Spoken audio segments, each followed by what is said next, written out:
And joining me for a perspective on just what's at stake in this session and the government's reform agenda is Mr. Adi Godrej, Chairman of CII. Mr.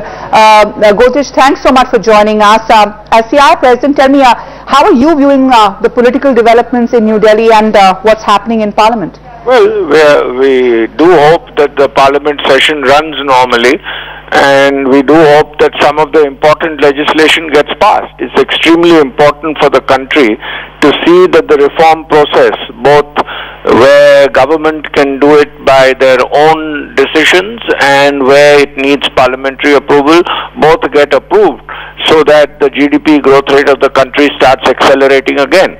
If we can get a lot of the legislation passed, the most important of which, of course, which won't come in the winter session, is the goods and services tax, then we can look forward to a high GDP growth rate in the next financial year. The core and the most contentious issue in this session seems to be FDI and retail, Mr. Godrej. This is something that internationally there was a lot of focus on. If the government if this was to go to vote and the government was to lose the vote on FDI and retail, how much of a setback would it be in terms of perception on India, in terms of the outlook on India?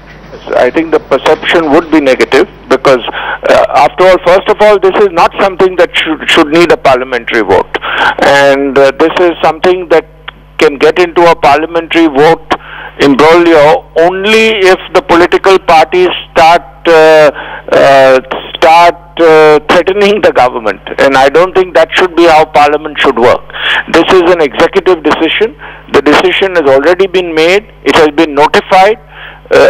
International companies have started taking decisions based on that notification. I think it would be inappropriate for the opposition parties to insist on a vote on this matter.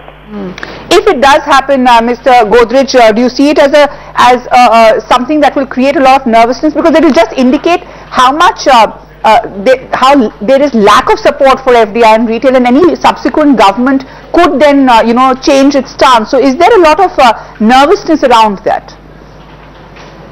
Would demonstrate that India is not a reliable market to invest in. That's not the way we should approach things in our country, and I am very surprised that this is the opposition stance. Very clearly the government has left states who do not want FDI to so decide, and I think that's what should be done. I would be surprised if this is overturned in Parliament. Okay. Last question, Mr. Godrej. A lot is riding on this session. 26 bills to be placed. We've had the Parliament hardly do any work over the year.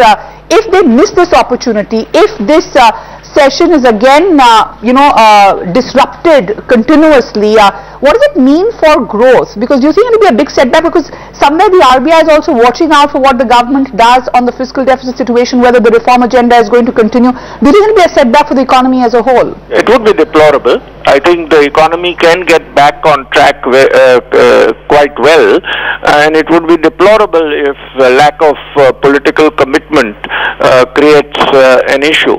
And I do hope that won't happen. I do hope all the political parties realize that Parliament functioning normally and important bills which should not be controversial be passed. And I do hope that the economic agenda gets priority over the political agenda, not vice versa. Right, Mr. Godrej. Always great talking to you. Thank you so much. Mr. Godrej, the President of the CII. Also joining us now is Anil Padmanabhan, Deputy Managing Editor of Mint. Anil, I've been reading all your pieces on what you think is going to happen in Parliament and how things are progressing. You've been saying